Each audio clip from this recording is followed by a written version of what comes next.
Hey y'all, welcome back to the Inner. And today I have with me Jeannie. How you doing Yo, what's today? good? I'm doing pretty good. I woke up on the right side of the bed today, so feeling spectacular. That's what's up. If you could introduce yourself to the audience and tell them a little bit about you. All right, so on YouTube, I'm known as Genie Doc. The name kind of just came randomly one day. Now, I've been on YouTube since I was around 15 years old, just posting different lessons that I was learning on my journey. Now, those first videos are not there anymore, but I still have videos from when I was like 18-ish around then, in my 20s now. And I'm a person that just became quote unquote spiritual one day. I wanted to understand reality, what I am, who I am, all these different concepts. And I always was interested in like the concept of like God, like, oh, like God, I think he's real. Then at one point, I'm like, oh, God, that doesn't make any sense because you know how Christians don't really teach it right. And then you're like, oh, wait, it actually is real. It's not how they said it was real. So, I started learning about all these different things. And then that led me to who I am now, just a person that likes to share different insights that I've gained that might help some of you on your journey of trying to find out about what this is, who you are, where you're at, all that. That's amazing. So I'll say something in public that I told you off camera just now, because I believe in giving people their flowers in public too. And that's just the fact that when I went through some of your content, I listened to a few of your videos. And the thing that I like the most is that you don't sound like anybody else. I could tell you do your research, I could tell you study, but you're not copying. You're sharing from your perspective, you're learning, and you actually assimilate the information so it's yours. So I definitely appreciate that. I'm just giving you your flowers right now.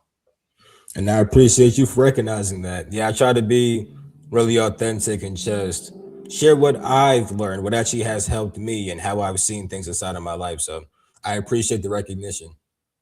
Nice. So focusing in more on your journey. So where did you start and how did you really give us the long version of the story. Did you start off as a Christian? Were your parents not religious? How'd that work for you? And yeah, kind of lead us through that. So my parents weren't really religious and never really enforced any beliefs onto me. Over time, I've learned like what they believe in. Like my mom's more the universe, and with like a little bit of Haitian voodoo since that's where she comes from, and stuff like that.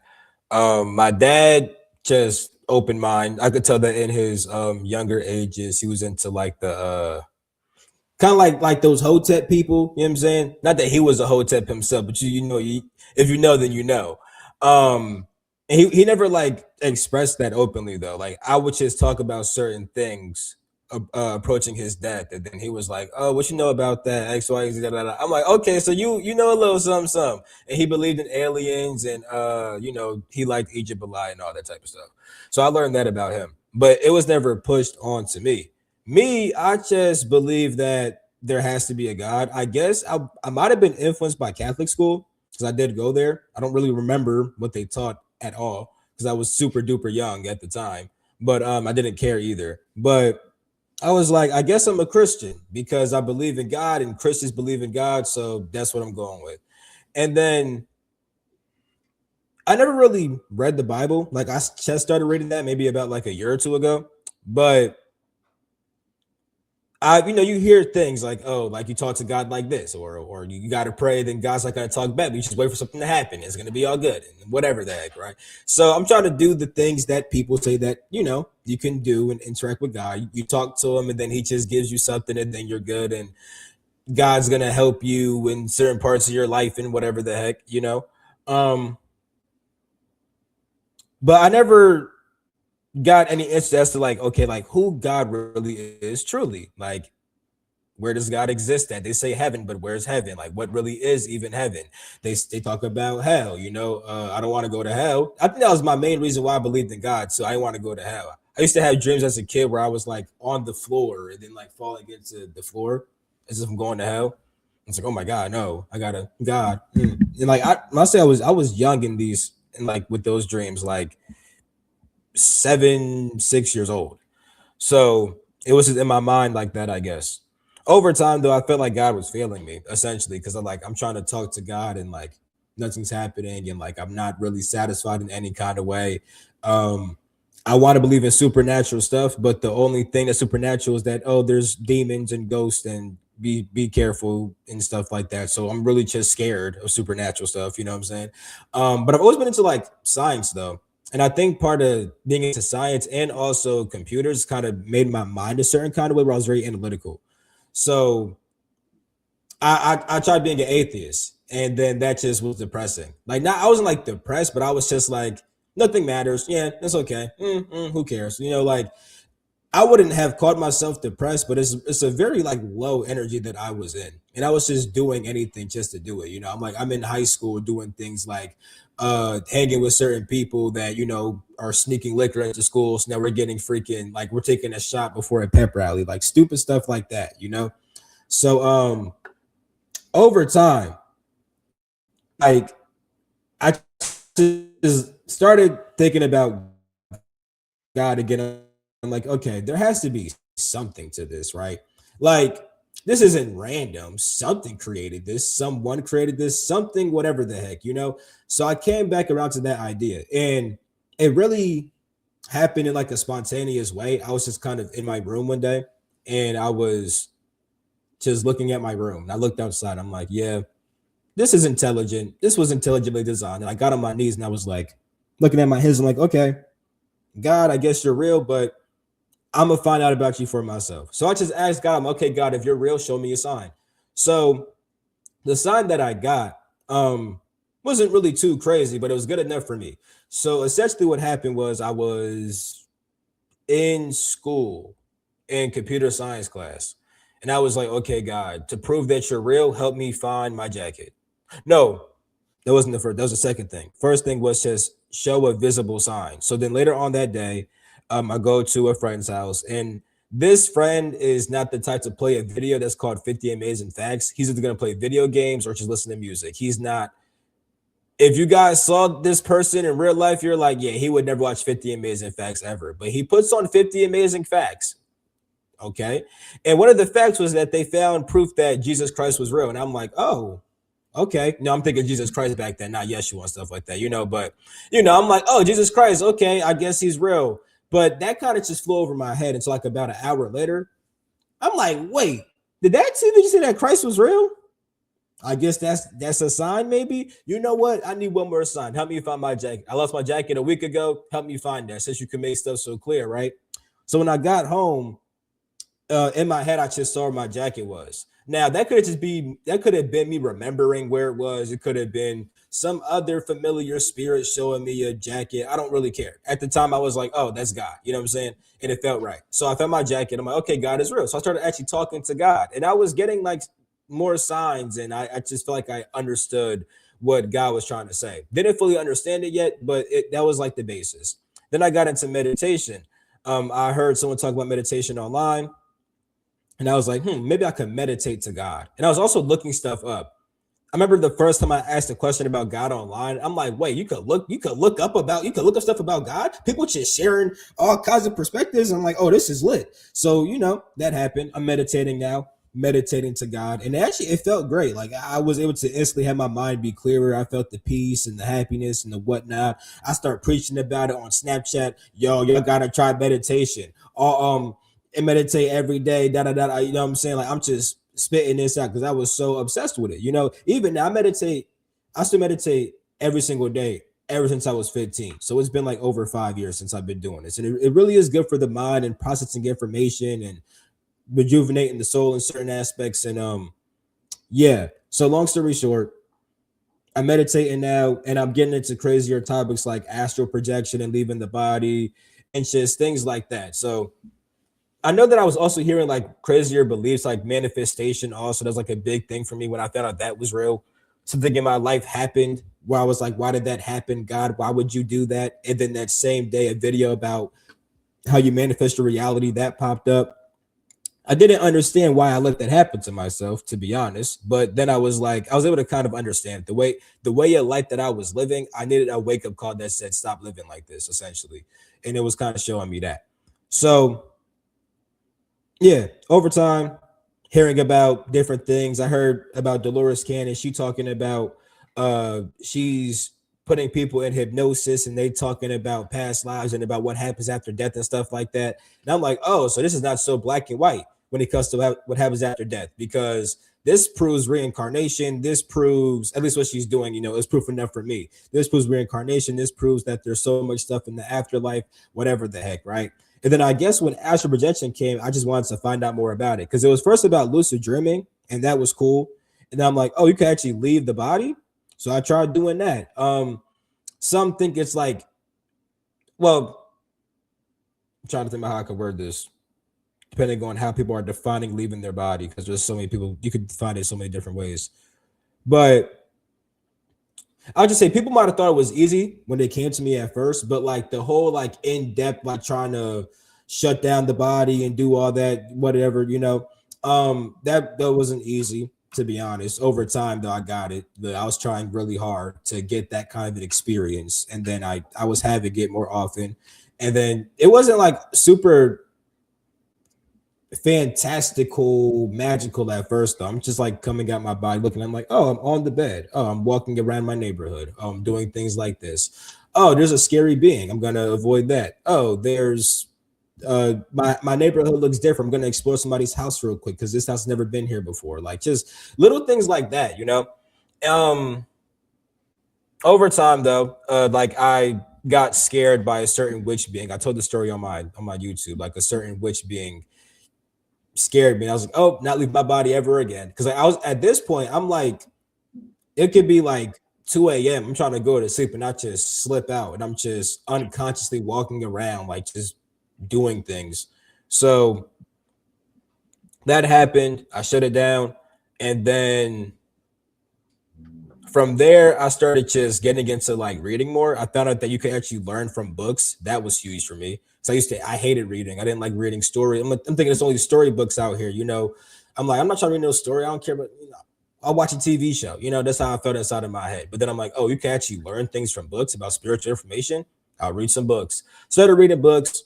Um, Eventually got to Kemetism. That was a huge turning point in my life. I had read some other good books on spirituality and stuff like that. But my Kemetic phase, that changed everything because now I started understanding like, oh, like I started understanding different parts of myself, what a soul actually is, what the spirit actually is, how these different deities are representing different parts of yourself and different consciousnesses and energies within inside of yourself. I'm accessing these things, and like I was really big with Osiris, or really Asar, the real Egyptian name Asar, tapping in with that kind of energy, my soul and everything like that. And I'm getting past like memories now. I'm just really tapped into myself. This is happening over a period of time though. It didn't happen instantly. It's like years of doing this, right? Maybe like I'll say 2 years. The first year I was just really aware of like soul, spirit, body, different levels of reality and stuff like that. Like I saw it in three main ways, which even now, even though I talk about 12 planes now, you could make that just three planes also, depending on how you group the planes. So I'm seeing that with people, like the way that we structure reality, some people just stretch out certain planes more and some are condensing them and saying that this is all one. So it's like, yeah. So it just depends on how detailed you want to get when it comes to stuff like that, essentially. So anyway, back then I was like, oh, it's three main planes, that's dope. And it's still technically true even with 12 planes. But anyway, so I'm like, okay, bad. I'm trying to explore these things. Oh, that's what these planes are. Okay, I get that. Like I understood that for about the first year. The second year was about past life stuff. And that like I was seeing all kinds of stuff, and that also lets me talking to aliens at some point too. So I'm talking to ETs now and stuff like that. They're showing me things. At first I was like fascinated with ETs. Over time, I'm just like, oh, you guys are like you're like me essentially. Like some of you guys are really smart, other ones not that smart. Like why am I teaching you right now? Like I'm leaving my body to learn something, but I'm talking to you, teaching you something. I'm like, oh, you're not really. So I got used to ETs at that point. I'm like, oh, you guys are cool. Same with like angels. I encountered some angels. I'm like, oh my God, angels, that's super dope. Then I'm like, oh, angels, like you guys are cool too. It's like we're all equal inside here. You know, it's as you understand more and raise your consciousness, you start seeing how you're equal to certain beings and more powerful than certain beings.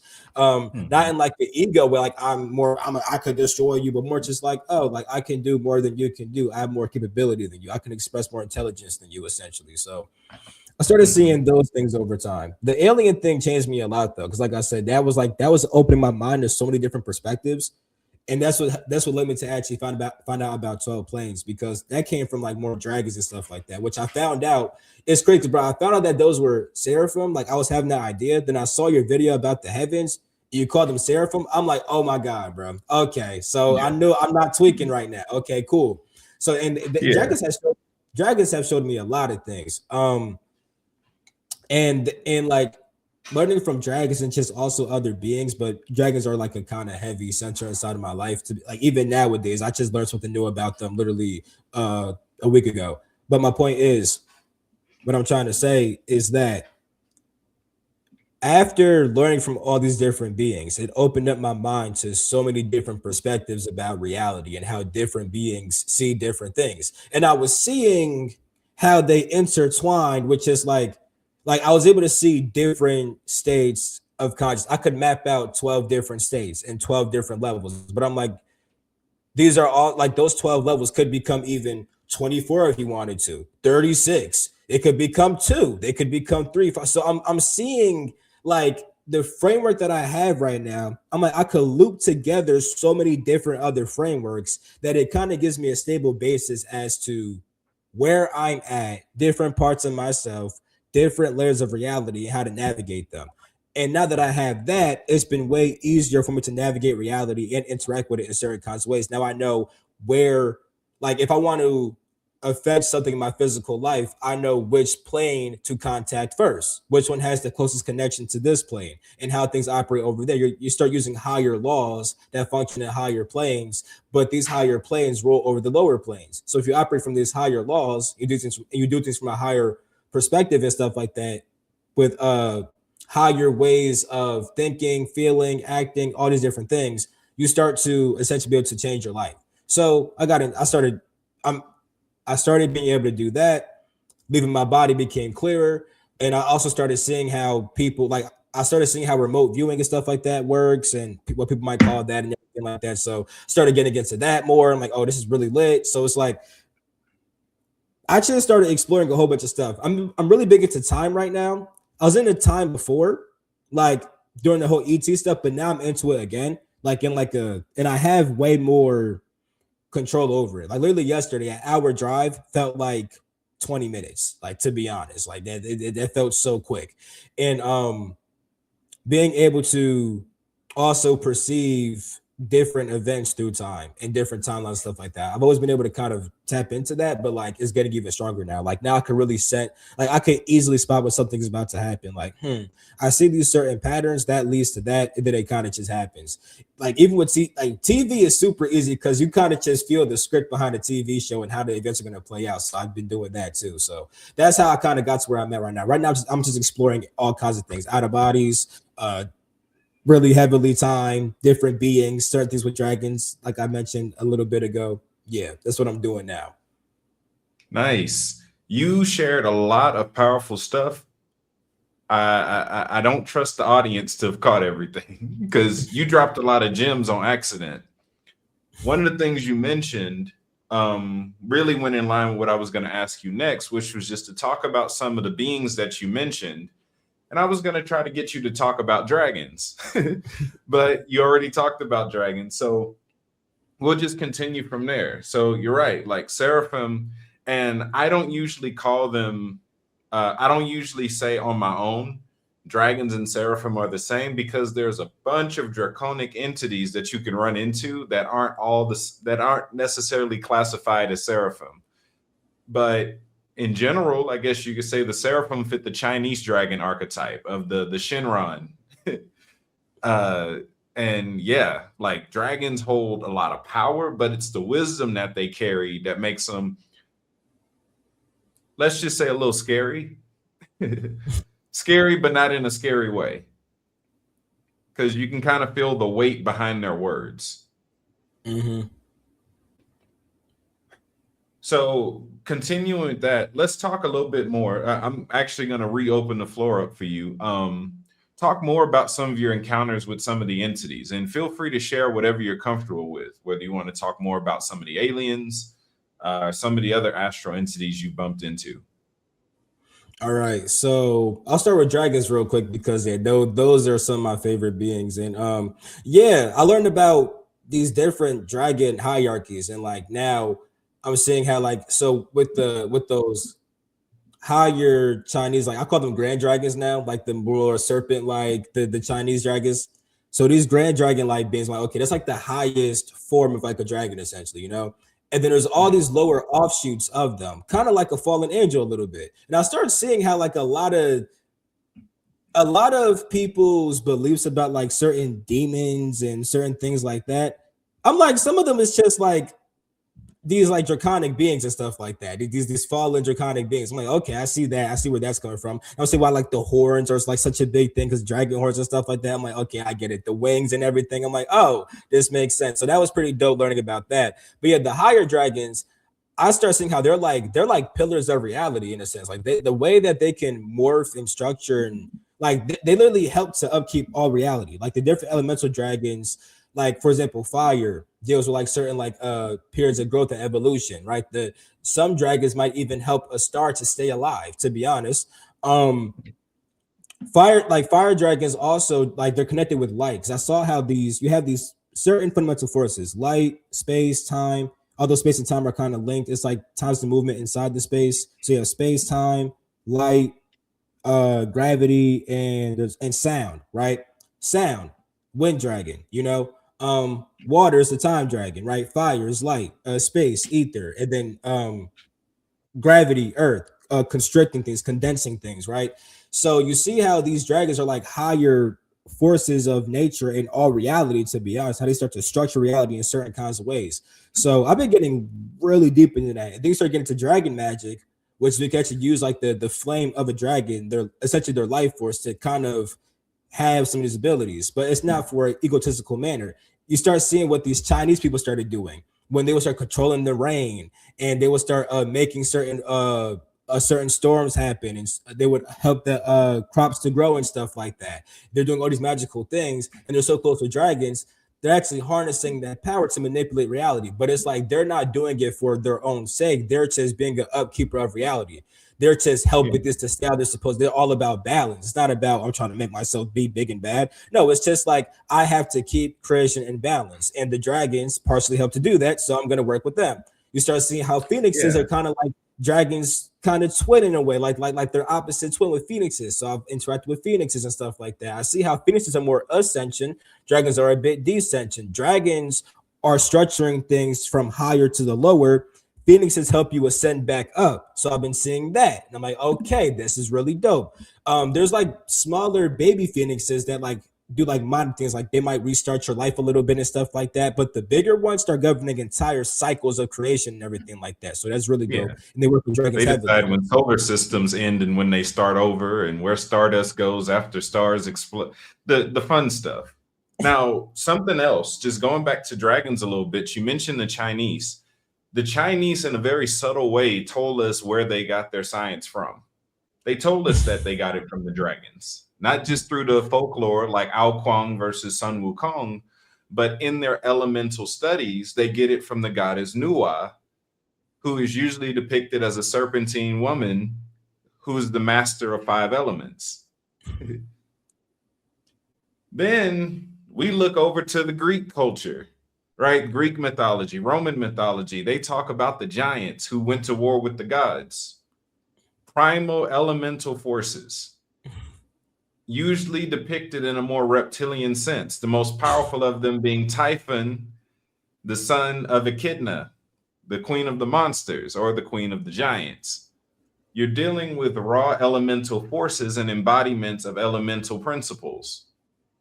So giant magic is the same as dragon magic, which is the same as you could even say monster magic, just to be dramatic. But it's just elemental forces, which then you bleed back into the Kemetic science, and they're dealing with the elemental forces in the same way through Wajet. Another dragon, or who the Hindus would just call the Nagas. Mm-hmm. I like it.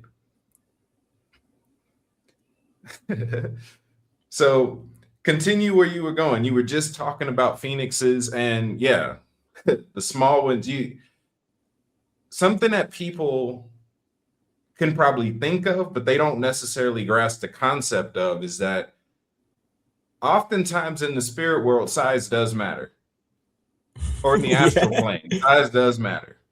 Where the larger entities are usually the more powerful ones.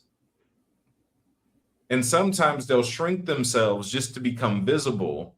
But if you allow yourself to see them for what they really are, it takes a certain level of your own upbringing to where they don't actually intimidate you. Being around something and its finger is bigger than your entire body. Its toenail is bigger than your neighborhood, and you're like, all right, that's a lot. Yeah. It starts to bleed into the eldritch cosmic horror Cthulhu type of stuff. You're like, all right, this a bit much. Where do you start?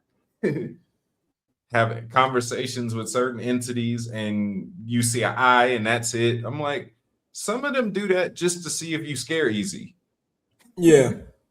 Yeah. But yeah, please continue. I like what we're talking about. You're doing a good job. I don't want to kill your momentum. No, and I appreciate you giving your input, bro, because some of those connections I didn't even fully know about. But I'm like, yeah, like you hear pieces of every single story.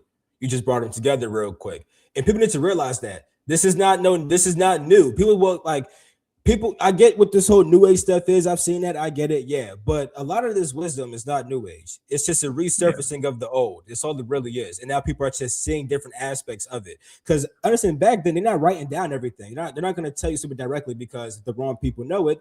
They use it for the wrong things. You got to actually be, kind of tuned a certain kind of way to understand certain things and to decode certain things. It's like that on purpose. Even with dragons, they'll tell a lot of riddles because you got to get it. You got to actually see beyond just the words and feel the frequency and the energy and the spirit behind it to actually understand how to properly use this information. You can't just use it for any imagine if an evil person had the power of a dragon, they start controlling the elements to wreck your house in your neighborhood. We can't have that. So it can't be directly told to people a certain kind of way.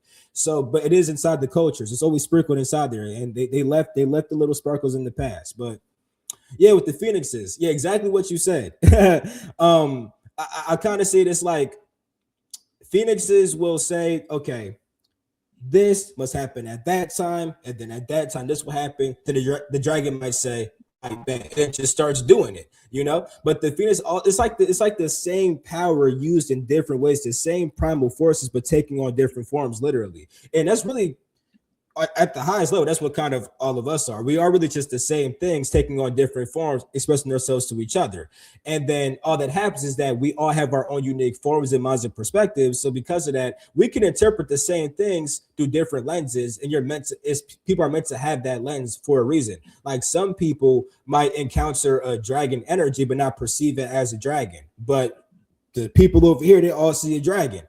It's the same thing. It's more about the consciousness and the spirit behind it. So that's something that I've learned by just going on my spiritual journey, but also from seeing connections between different beings. You start seeing how, okay, Phoenix, dragon, they look separate at the top. They're kind of the same, different, just same consciousness, different functions of the same consciousness. Okay, cool. Get that.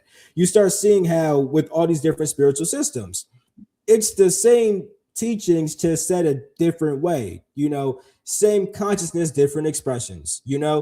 So you need to like the audience, right? The ones that don't understand that everything is connected in these different ways, people need to see that, because you start having these spirits of religion in the community where they start to say things are like this, things are like that. It can only be this way, it can only be that way. I like to learn from various different people.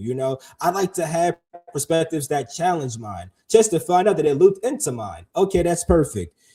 I loop into them, they loop into me. I feed them, they feed me.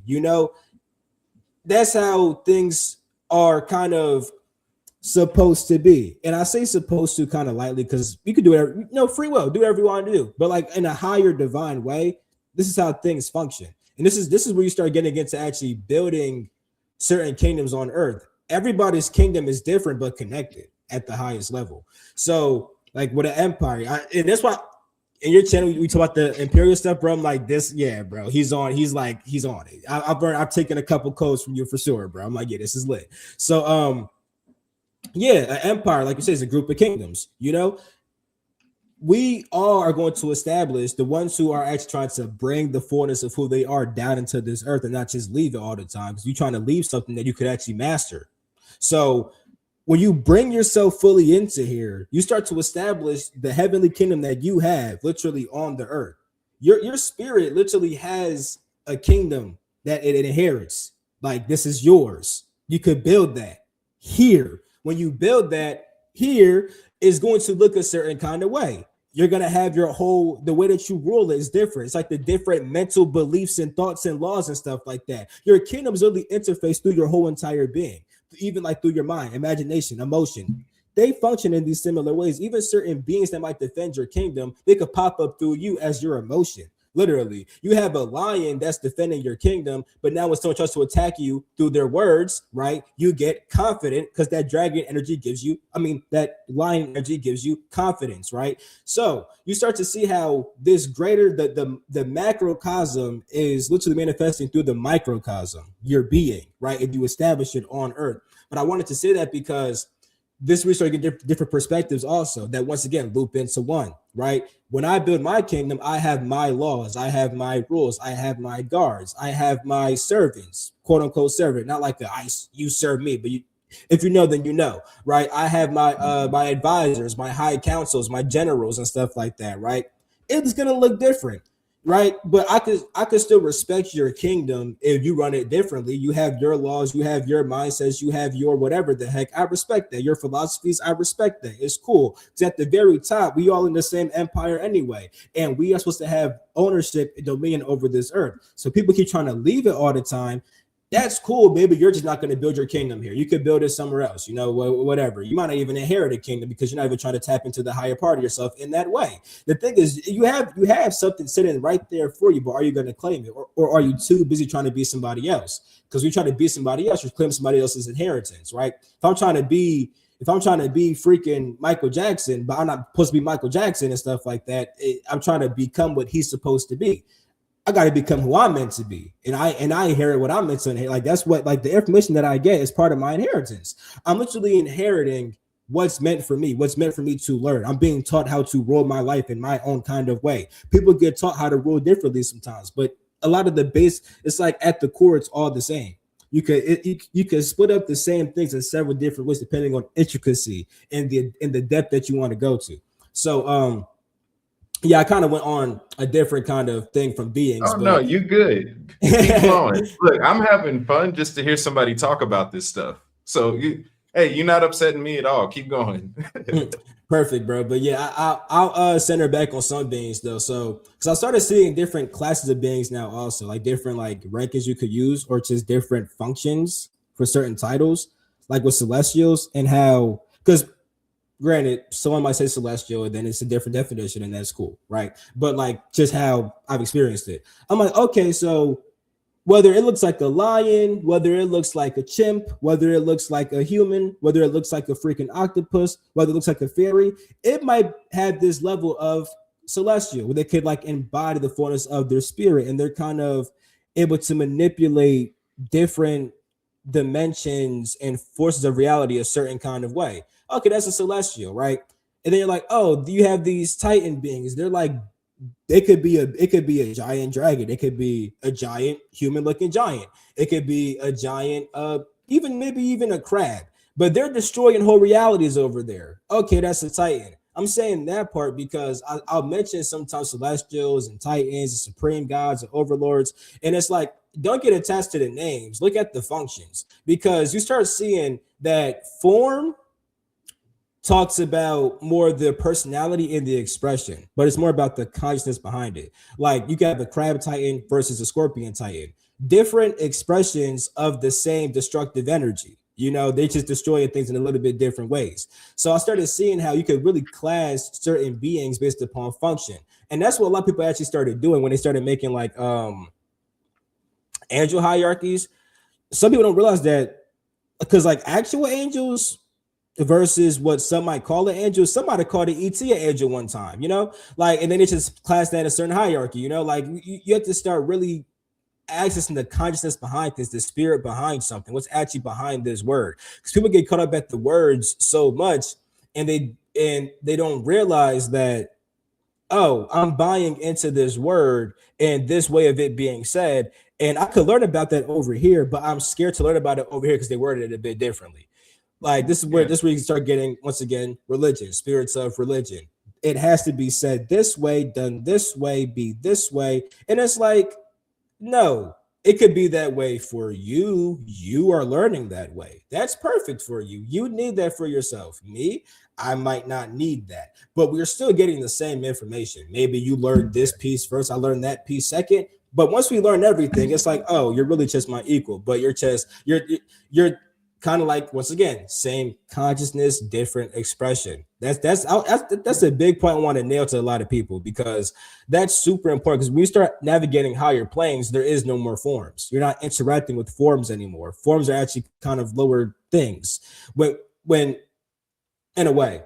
But I'm saying it because, well, I say in a way because, like I said, form is still important. If a certain being like angels, they could look scary as, and to certain people, you know, at some point you get used to it. It's like, oh, this is normal, you know, things are weird, Yeah. right?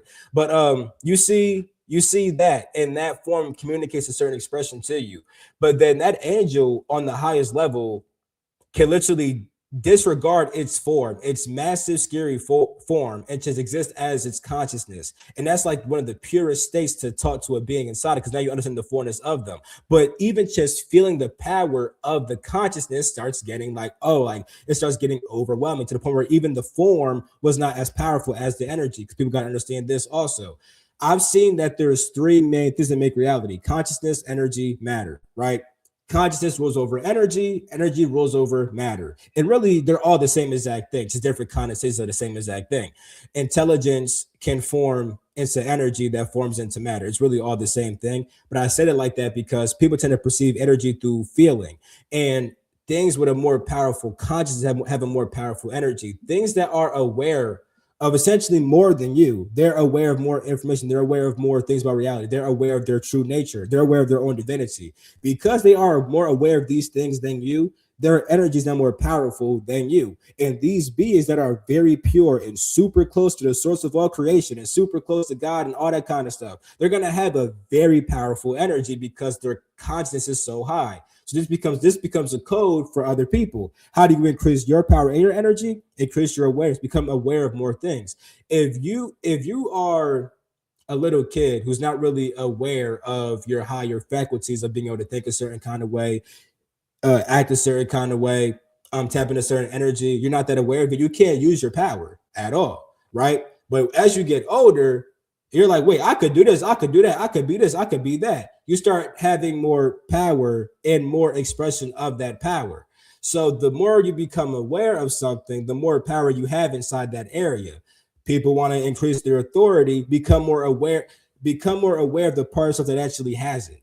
Because like if you're at a job, right, the workers might not really know what the CEO actually knows. The CEO has the most authority. He made the company. He knows everything about it. You don't really know that much, and you don't really have that role. All you need to know is how to be a worker. Now you can still increase your power as a worker. Just become aware of everything you could do as a worker, then express that, right? Just do your job better, essentially. Okay, cool. Become aware of how to do it better, than actually do it better, I should say. Yeah, okay, cool. Then you get a promotion. Now you're a manager. Now you know more things. Now you got to do more things. Certain jobs you don't do no more, you assign others to do that now. I don't need to do that. I'm gonna have you do it, but I know how to tell you to do it, kind of a thing like Yeah. that. Now you have more authority, right? Boom, you get higher and higher and higher.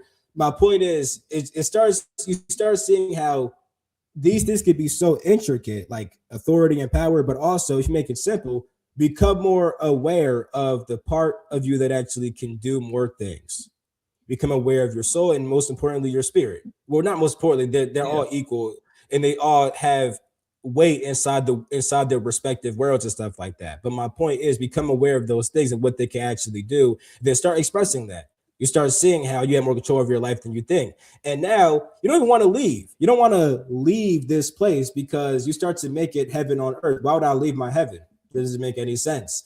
So yeah, these those are kind of core concepts that I've learned from interacting with many different things. I could talk about how I talked to this Arcturian, or I talked to this angel or this fairy lady and stuff like that, and they give me some good wisdom. But at the very top, you start seeing that, oh, it's all different expressions of a certain consciousness that I could also become aware of and embody myself, and I can also do these things for myself. And you Yeah. start seeing the higher purpose of all these things. And now you start, instead of having to always, now I still learn, but I don't always have to learn. Now I can also start to actually teach. And you don't have to be a teacher, but you can at least start to rule yourself. That's the biggest part. You teach yourself, rule yourself, and ultimately just be yourself. Because if you were to be your true self, you would do these things anyway. So those are the main things I've learned from all my interactions with all these different kinds of beings, for sure.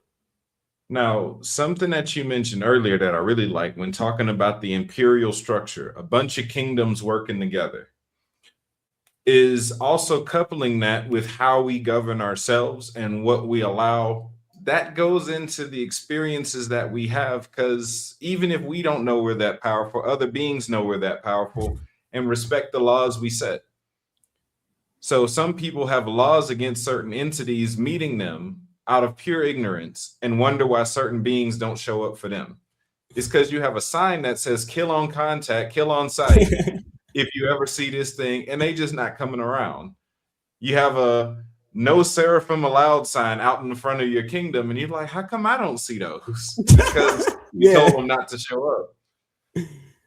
So when we start to interact with each other, something that I've gotten good at, one of my foundations when it comes to working with other people, is the concept of a puzzle. We all fit on the board somewhere. Mm-hmm. But in order for a puzzle to be a puzzle, that means that all the pieces don't fit anywhere. They have a specific place where they fit that builds the whole picture in the right way. Some of these kingdoms are meant to work together. Other kingdoms, not so much. Mm-hmm. Even when it comes to engaging other kingdoms and other people, you have to learn the culture of the kingdom you're interacting with. A parallel. I used to be in the military. Let's just say this. In the Navy, the highest rank you can have on the it's been a minute. On one spectrum of their authority system, the highest rank you can be is an admiral. I think that's the highest rank you can be, period. Meanwhile, in another branch, the highest rank you can be is a general. Now, they're both the highest rank, have the same authority, same power, but they're called different things just because they're in a different setting. So sometimes the terms only matter. the term, let's just say this, the terms don't actually matter once you understand what they're representing, which goes back to what you were saying, the consciousness behind the thing. What is it actually? Not what do you want to name it? You can name it whatever, you can place it whatever, but what is it? Okay, this is the top guy of the military. Okay, whether you call it a general, an admiral, or you give it some other name, this is the top guy that runs the military. Whether you call it a president, a king, a this or that, it's the guy that runs the country. So sometimes it is true, the terms get in the way for a lot of people, especially because they try to assimilate knowledge across kingdoms without translating the information. Mm-hmm. A servant in one kingdom might mean something different in another. I had someone upset because they listened to one of my teachings when I mentioned servants at the bottom, and I'm like, oh wait, yeah, servant means something different in this kingdom than it does in American history. Mm-hmm. Slavery meant something different at this time in history, just world history, than it did at this point in world history. Words have meanings, but they also have context, and context changes depending on where the engagement's happening at. There's some places, if I say that I'm drowning, depending on what I'm talking about, that could be a good thing or a bad thing. I'm Yeah. drowning in water. Help me. I need a life jacket. I need a lifeguard, something. I'm drowning in water. If I say I'm drowning in money, oh, that's not a problem. That's not a problem. Context is key.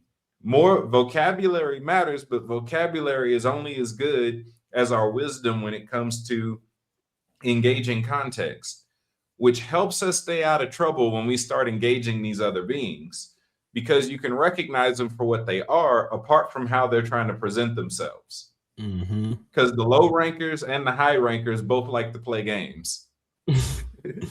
The father is the king at playing around. People ask me why, when I take people into the heavens, I usually don't take them to meet the father first. And that's because he likes to play around.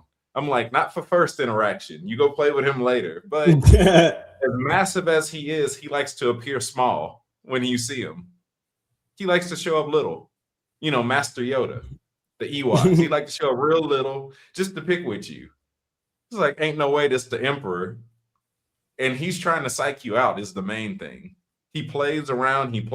I even call it sensory deprivation when you deal with the father at the early stages. Everyone else is like, oh, here go a bunch of feelings. He's like, not only am I not going to give you any feelings, I'm going to take the ones you got away so you really can't feel the thing. And see if you can still be okay in nothing. Father, like, he's the king at playing around like that. But other entities do that too, which means apart from his appearance, you know, he wants to be Master Yoda. You still got to recognize this is the source of all things, pretending to be small. If there was the highest rank in all of existence and pre-existence is just playing around with my images. That's all that's going on here. Meanwhile, you might meet something else that's trying to be scary and it's low ranking. Intimidation is a key. If they're trying to scare you, is usually because you actually are equal to or greater than them, and they know that, but you might not know that. Test and resolve. But yeah, I had to deal with that years ago. I was having encounters before I started working with other people who had a lot of these same encounters.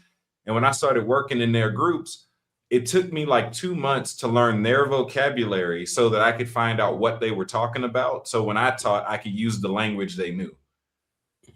And I'm talking about, oh, so when you go into your palace and your kingdom, you're like, a palace, a kingdom, where'd you get I'd never heard of that before. Then I'm like, well, what are y'all used to hearing? They're like, oh, mountains. I'm like, oh, it's the same thing. We're just naming it different stuff. I'm like, yeah, there's a palace on top of the mountain. It's not broken. So yeah, same thing. Just I'm speaking more so to the structure than the thing that it's built on, but we're talking about the same thing. I dealt with all types of crazy stuff like that.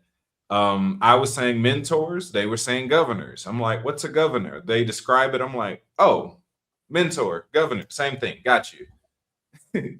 Definitions help us out. Definition behind the term helps to even a lot of these misconceptions out, because a lot of people get triggered by buzzwords. They Like hear a Anunnaki. buzzword and they think of everything that they ever thought about connected to it, not what the word means or not what the person using it meant. The word psychic throws people off as if they don't have a soul already. Psychic is just someone that knows how to use their soul. That's it. That's why the study of the soul is called psychology. Just the study of the thing we all have. That's it. No, when you think of psychics, you think of somebody with a turban on, some cheap incense, and a crystal ball that's finna lie to you real quick. I'm like, yeah, that's more of a presentation than that is the thing. The thing itself is just someone with extrasensory abilities that can perceive the astral plane. That's it. Some level of mastery or some level of experience. Doesn't even have to be mastery. But let's see. So I'm going to open the floor for you. We're getting ready to wrap up. I know there's a lot that you can share, but I want to open the floor for you to just share any last bits of wisdom to leave with the audience to help them on their spiritual journey. After that, please share where people can connect with you at. Will do. So I'll say, um, try to keep things simple. Find something that works for you and get really good at that. Because if you start doing too many different things at once, there's all kinds of things that go wrong.